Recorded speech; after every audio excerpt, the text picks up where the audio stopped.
संजय निरुपम जी मेरे पुराने मित्र कांग्रेस में थे तो मुझसे बात नहीं कर सकते थे, बॉयकॉटेड थी मैं, लेकिन आज कांग्रेस से बाहर निकले हैं तो आप मेरे चैनल पर आए हैं। आपका हार्दिक स्वागत है टाइम्स नाउ नव भारत पर। संजय निरुपम जी, याद तो होगा मेरा नाम नाविका कुमार है। Thank you. कम से कम 25 साल से तो हम एक दूसरे को जानते हैं, लेकिन साथ बैठने में मनाही थी। आज क्या कहेंगे?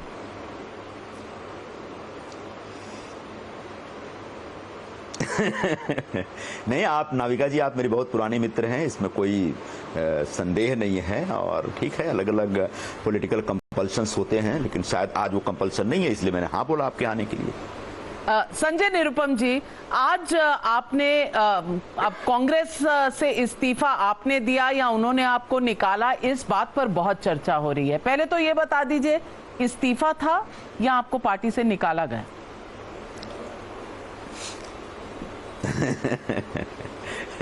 मैंने कल शाम को, कल जब दोपहर में मुंबई में ऐसी चर्चा उठी कि मेरे खिलाफ कोई एक्शन लेने वाले हैं, इसके पहले 2 दिन पहले ही मैंने बोल दिया था कि 1 हफ्ते के बाद मैं अपना फैसला सुना दूंगा, जिसका जो मियाद है वो आज पूरा हो रहा था। और मैंने मीडिया के लोगों को बोल दिया था कि आप लोग आइएगा और 11:30 बजे थर्सडे हम करेंगे। यानी कल, यानी बुधवार को ऐसी चर्चा उठी कि भाई कोई एक्शन लेने वाले ये है वो है, तो मैंने कल ही ट्वीट कर दिया था कि अपनी ऊर्जा और स्टेशनरी मेरे ऊपर बर्बाद मत करिए, मैं वैसे भी फैसला कर रहा हूं और कल मैं जो करना है अनाउंस कर दूंगा।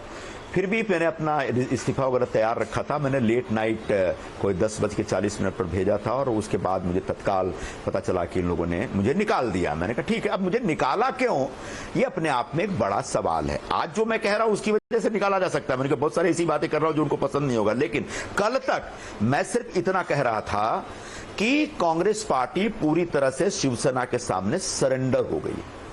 कांग्रेस पार्टी ने अपने पूरे कामकाज को शिवसेना के हवाले आउटसोर्स कर दिया। और शिवसेना जो खुद एक बिखरी हुई पार्टी है, जिसका जनाधार पूरी तरह से खत्म होने की स्थिति में है, स्प्लिट हो गया, एक मतलब एक वर्टिकल स्प्लिट हुआ है पार्टी में। ऐसी पार्टी, मतलब जो जिसको यूबीटी शिवसेना कहते हैं, ऐसी पार्टी के भरोसे कांग्रेस पार्टी एक बहुत बड़ा रिस्क ले रही है। और जिस तरीके से यूबीटी के लोगों ने कांग्रेस के नेताओं के ऊपर और कांग्रेस के सीट शेयरिंग मीटिंगों में हमारे ऊपर जिस तरह से डोमिनेट किया, वह भी मुझे गलत लग रहा था। और आखिर में उसका नतीजा आया कि मुंबई की 6 में से 5 सीटें शिवसेना ने अपने पास ले ली। मैंने कहा यह कांग्रेस पार्टी को खत्म करने का एक षड्यंत्र है। इससे कांग्रेस पार्टी खत्म होगी, कांग्रेस के कार्यकर्ताओं में निराशा आएगी और हमारे जैसे लोगों का भविष्य भी खराब हो जाएगा। तब मैंने एक अपील की थी कि इस बारे में आप कुछ ना कुछ सही फैसला लीजिए और शिवसेना को इतना लिवरेज मत दीजिए, वरना कांग्रेस पार्टी हमेशा के लिए यहां से हद पार हो जाएगी।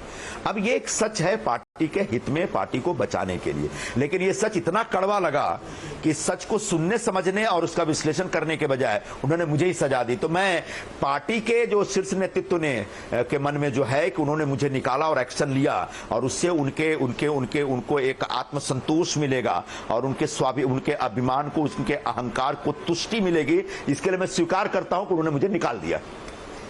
संजय निरुपम जी, आपने बड़ी बात कही आज प्रेस कॉन्फ्रेंस में, और आपने कहा कांग्रेस में 5 पावर सेंटर्स हैं। सोनिया गांधी, राहुल गांधी, प्रियंका गांधी वाड्रा, मल्लिकार्जुन खड़गे जी और केसी वेणुगोपाल। आपकी इनमें से किसी से बात हुई पार्टी में जब आप अपना एडवाइस दे रहे थे? ऊपर के 3 लोग तो मिलते जुलते ही नहीं और नीचे के जो 2 लोग हैं उसमें अध्यक्ष जी तो मिलते हैं लेकिन वो कुछ बोलते ही नहीं। और एकदम आखिरी नंबर पे हैं वो सिलेक्टेड लोगों से मिलते हैं जो उनके काम का है उनसे ही। बाकी मिलेंगे भी तो वो क्या बोलते हैं समझ में नहीं आता।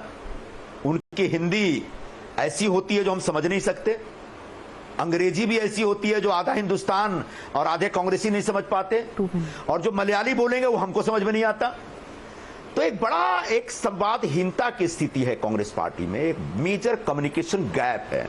और वो इसको सिर्फ मैं नहीं महसूस कर रहा हूं, इस समय हिंदुस्तान के कई राज्यों में काम करने वाले मेरे जैसे जमीन पर लड़ने वाले लोग उस कम्युनिकेशन गैप को, संवादहीनता को महसूस कर रहे हैं। तो इन्होंने अपनी अपनी लॉबी तो बना ली है, अपना अपना कॉकस तैयार कर लिया है, अपने अपने दरबारी तैयार कर लिए हैं, लेकिन वो सब अब सिर्फ अपने अपने नेताओं के फायदे के लिए, और उसमें उनके बीच कई टकराव भी होते हैं। और लिटरली तो वो तलवार नहीं चलाते, लेकिन समझ लीजिए कि वो तलवार चलाने जैसा ही संघर्ष चल रहा है। और उस संघर्ष की वजह से, उनके अपने द्वंद्व की वजह से, उनके झगड़े की वजह से कई बार मेरे जैसे निर्दोष लोग भी मारे जाते हैं। और इसमें कई लोग परेशान हैं इस समय कांग्रेस पार्टी में, और आने वाले दिनों में आपको इसके नतीजे अभी और दिखेंगे। तो ये मोटा मोटी तौर पर जो मेरा अनुभव है पिछले कुछ वर्षों में, पहले ऐसा नहीं था। सोनिया जी के जमाने में एक ही पावर सेंटर था और वो ठीक ठाक था। उसके बाद राहुल जी भी बने तो कुछ ठीक ठाक था।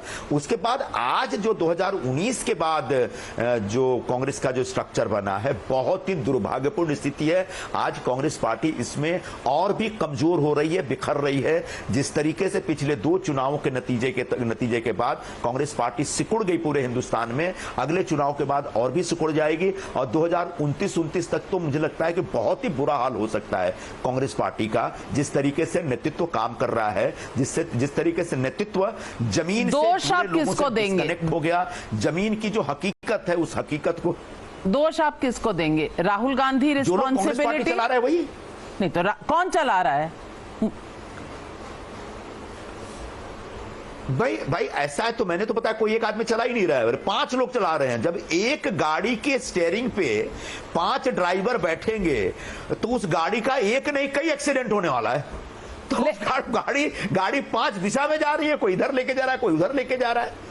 तो आप कह रहे हैं कि सोनिया गांधी को भी चैलेंज करने वाले लोग हैं, राहुल गांधी को भी चैलेंज करने वाले लोग हैं, प्रियंका गांधी वाड्रा तो जनरल सेक्रेटरी विदाउट पोर्टफोलियो हैं। चल क्या रहा है?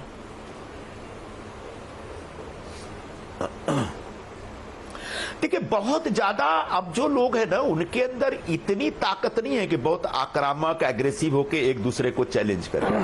वो बेसिकली वो मुझे दिखता है कि वो लूट खसोट में लगे हुए हैं कि कैसे हमको कुछ मिल जाए।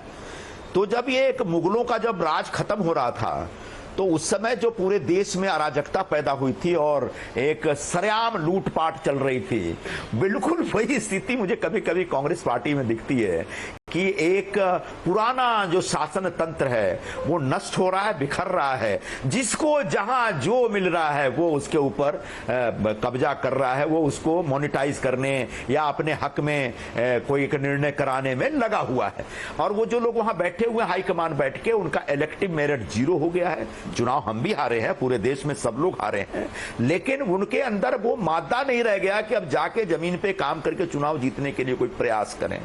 अब वो रूटलेस हैं, इलेक्टिव मेरिट 0 हो गया है, बंद कमरे की राजनीति करते हैं और कैसे अपनी रोटी सेकी जाए, कैसे अपनी पोजीशनिंग ठीक की जाए, इस प्रकार के प्रयास में लोग लगे हुए हैं। बहुत सारे लोग जो आउटडेटेड हो चुके हैं और बहुत सारे ऐसे हैं जो एकदम पॉलिटिकल नायब है, मतलब उनके पास कोई एक्सपीरियंस ही नहीं है और वो अचानक हाईकमान बन गए।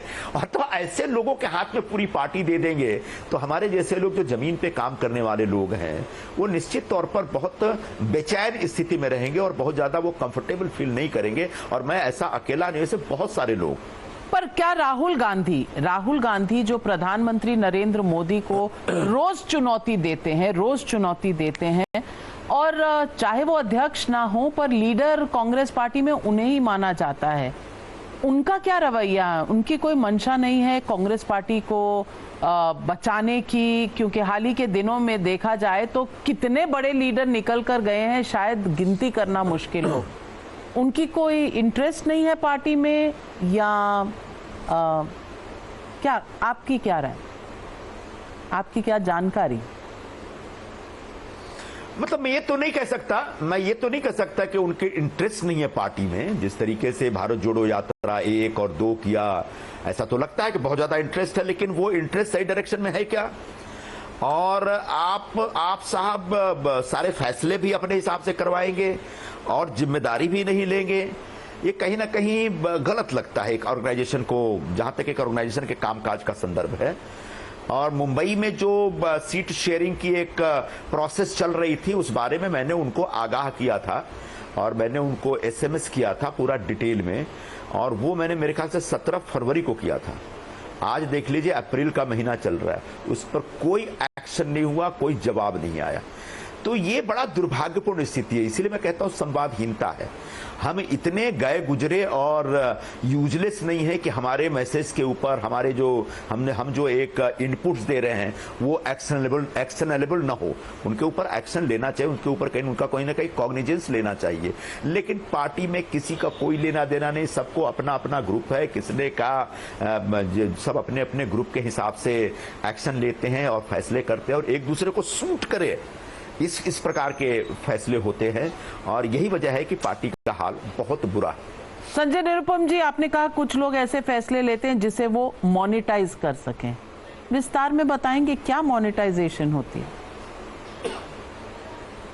मैं अब इसमें मुझे बताना अच्छा नहीं लगेगा, किसी का नाम लेना अच्छा नहीं लगेगा, क्योंकि ये जो मोनेटाइजेशन हुआ है वो उसका कोई सबूत मेरे पास नहीं है। तो मैं बोलूंगा फला ने फला को पैसे दिए या फला ने पैसे देकर अपना कुछ काम कराया, अपने कुछ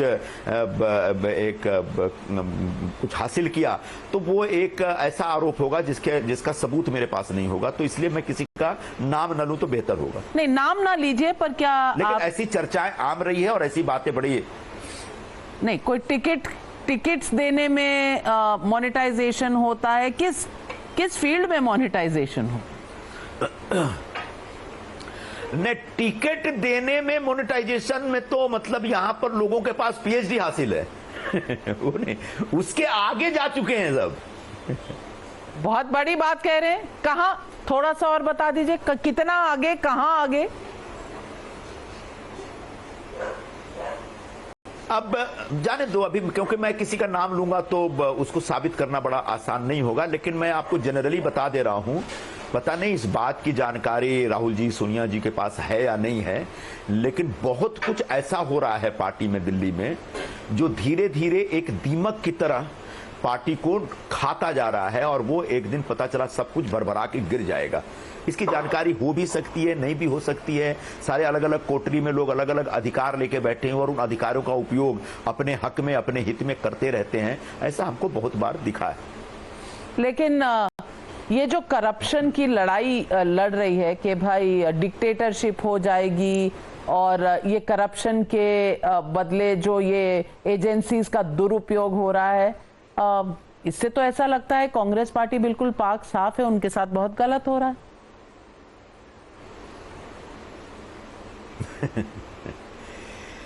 देखिए, कांग्रेस पार्टी ने हमेशा जो करप्शन के ऊपर एक हाई मोरल ग्राउंड लिया है, वो बस सिर्फ दिखाने के दांत हैं, सच्चाई ये सब नहीं है।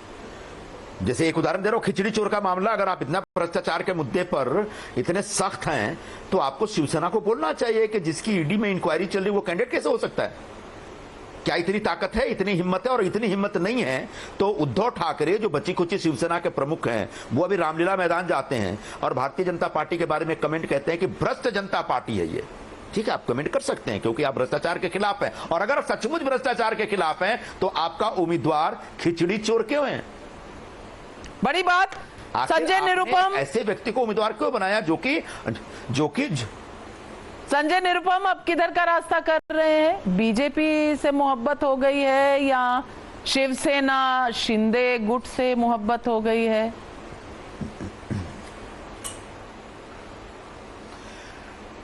अभी मैं इस बारे में कुछ नहीं कह पाऊंगा, क्योंकि आज तो छोड़ने का निर्णय था, निकलने का निर्णय था। आगे की कार्रवाई कर रहे हैं और मुझे लगता है कि नवरात्रा के दरमियान आपको एक हम जानकारी देंगे अगर कुछ तय हुआ तो। संजय निरुपम जी, मेरे साथ जुड़ने के लिए, बात करने के लिए धन्यवाद।